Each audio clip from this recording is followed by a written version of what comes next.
జగన్మోహన్ రెడ్డి గతంలో అధికారంలో ఉన్నప్పటికీ, అలాగే ఇప్పుడు ప్రస్తుతం కూటమి ప్రభుత్వం అధికారంలోకి వచ్చిన తర్వాత ఎవరి హయాంలో ఆదాయం పెరిగింది, ఎవరి హయాంలో ఆదాయం తగ్గింది అనే దానికి సంబంధించి తాజాగా కొన్ని గణాంకాలైతే విడుదలైన ఈ నేపథ్యంలోనే జగన్ వేసిన ట్రాప్లో కూటమి ప్రభుత్వం అనుకోకుండా ఇరుక్కుంది అనేది తాజాగా రాజకీయ విశ్లేషకులు సైతం చెబుతున్నమాట. ఎందుకంటే రాష్ట్ర ప్రభుత్వమే కాదు, గత 6 మాసాల నుంచి రాష్ట్ర ప్రభుత్వ ఆదాయం భారీగా పెరిగింది అంటూ పెద్ద ఎత్తున లెక్కలు వడ్డీ వార్చించారు. అయితే ఇక్కడ గణాంకాలతో సహా సర్కారు అనుకూల మీడియాలను వచ్చినాయి. అయితే ఇక్కడే అతిపెద్ద సమస్య ఏంటి అంటే వ్యూహాత్మకంగా జగన్ ట్రాప్లో కూటమి ప్రభుత్వం పడిపోయింది అనేది. ఎందుకంటే వాస్తవానికి వైసీపీ నాయకులు జగన్ కూడా సర్కార్ను ఇరుకుని పెట్టాలి అనే వ్యూహంతోనే లెక్కలు అనేది క్లియర్గా రాసుకొచ్చారు. రాష్ట్ర ప్రభుత్వం ఆదాయంలో వెనకబడింది అనేది, అదే జగన్ అయితే ఆదాయాన్ని సంపాదించారు, పథకాలను అమలు చేశారని చెప్పుకొచ్చారు.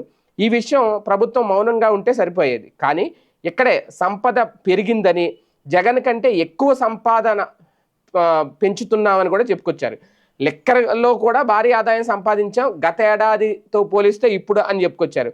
అయితే ఇక్కడ వ్యూహం ఏంటి అంటే, మరి అంత సంపాదన వస్తే మరి సూపర్ 6 హామీలు ఎందుకు అమలు చేయట్లేదు? ఆ డబ్బంతా ఏం చేస్తున్నారు?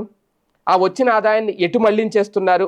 ఇదే ఇప్పుడు వైసీపీ లేవనెత్తుతున్న ప్రశ్న. అంటే డబ్బులు వస్తున్నా సరే, ఆదాయం అద్భుతంగా ఉన్నా సరే, సూపర్ 6 హామీలు అమలు చేయలేకపోతున్నారా అనేది ఒక ప్రశ్న. ఇది తాజాగా వైసీపీ ట్రాప్లో అనుకోకుండా కూటమి సర్కారు పడిపోయిందా అనేది ఇక్కడ కీలకమైన అంశం. లేదు సూపర్ 6 మేము క్రమక్రమంగా అమలు చేస్తాం, ఎక్కడ ఆపేయలేదు అంటే ఈ పాటికి ముందే అమలు చేయాలి.